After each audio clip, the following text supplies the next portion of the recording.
Hey, lovelies. It is Thanksgiving Day here in the United States, 11/23/23, and I just did a video about the suit of cups as part of this year's Drop 'em 78 challenge, but I thought I would also do my daily post online with you guys. Today is the Knight of Cups, one of my favorite cards in any tarot deck, a card that I resonate with. For me, all the knights are the rank of fire across all four minor arcana suit. They are the responders, like the wands. This is about responding and encountering and questing forth into the world, meeting the world. So what is it to be the fire of water?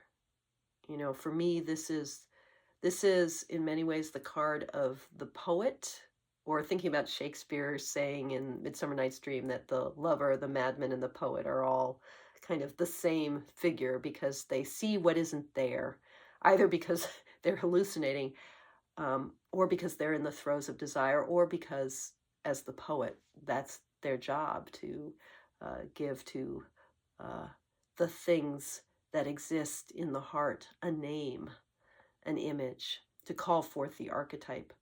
So this, I think the poet, the Knight of Cups, the poet of cups, the Knight of Cups, I think this is the being who calls forth the archetypes, who quests after the archetypes, who hangs out with the waters of the unconscious. This might be, in some ways, a healer card, a therapist card, another reason I might resonate with it. In this deck, we have a figure on a boat. There's a bee on the sail of the boat. There's a bear in the constellation. I think in the world of the heart, this is the world of divination, of reading the stars, reading the cards, putting the dots together, connecting the dots. In the Ostara Tarot, all of the cards in the minor arcana have across all four suits, have a given animal associated with them, and the knights are associated with bears. So that's why that Ursa is in the sky. So he's fishing, right? They're sailing on the waters of the unconscious, on the waters of the heart. If I were to pick any one detail from this card, I think what I'm drawn to is the line of this harpoon, actually, right?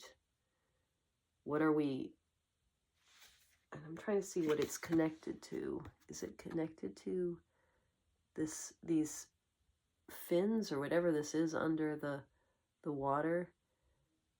But that sense of, the connection between the line that we're harpooning whatever is in the unconscious, and then what we're seeing in the stars, that does seem to be the Knight of Cups' job, is a job of divination and connecting the dots and trying to pull forward those archetypes, right?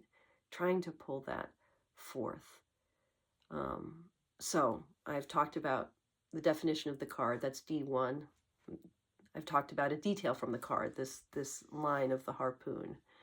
And now I'm going to do D3, because in the Drop 'em 78 challenge, we have like the three Ds: define, detail, and discovery. D3 is the discovery, which is about leaning into the context in which the card appears, which might be like what's going on today, but I'm filming this at the beginning of the day. So it's Thanksgiving. I am thinking about gratitude. I've talked a little bit about context for this card in the past. That for me, it definitely associates with the roles of kind of the person who deals in archetypes. It's a card that I associate with me and with my way of being in the world. But I'm also going to pull a card from my calibration deck, which is the Standard Playing Card Tarot. So a card to help me kind of plunge more deeply, as it were, into whatever the archetype is bringing forward. First of all, in the Standard Playing Card deck, this is what the Knight of Cups looks like. It's the Cavalier of Hearts. And I was talking in my last video about the reversibility of modern playing cards. That reversibility gives us a lemniscate here at the heart of the card, the sign of infinity. And I love that emblem in the center. sort of expanding flower, a lotus perhaps. But I'm also struck by the very protective helmet on this cavalier. Not all the cavaliers in this deck are the same. The cavalier of spades is the only one whose face appears. That is fascinating to me. When we get to the swords, I'm going to be really interested in this knight who looks fierce and vulnerable, and also is moving fast. You can tell by the plume on his helmet. This is the cavalier of pentacles, the suicide cavalier, actually. Interesting, with his cross. And this is the cavalier of clubs with just that little space to look through. But this guy, what the heck? I don't know. I love the feathers. Yeah. Is he living in a bubble, maybe? And I think that's the shadow side of the cavalier of hearts, of the Knight of Cups, that you can get so drawn into your own apprehension of the depths that you're kind of living in your own little bubble and you're not interacting with the world. You're lost in the world of dream. That's a problem. I'm going to pull, though. That was just looking at the card associated with the Knight of Cups in this deck. I'm going to now pull my calibration card from the same deck from the Standard Playing Card Tarot. Let's see what we got. Oh, the Emperor. Wow. That's interesting. The Emperor, by the way, is my soul card. It's a card of structure and stability, and its shadow side is a little bit too much order, order, a little bit too much control, wanting the world to be all four square. That power, that inflexibility that comes with the fourness of the Emperor.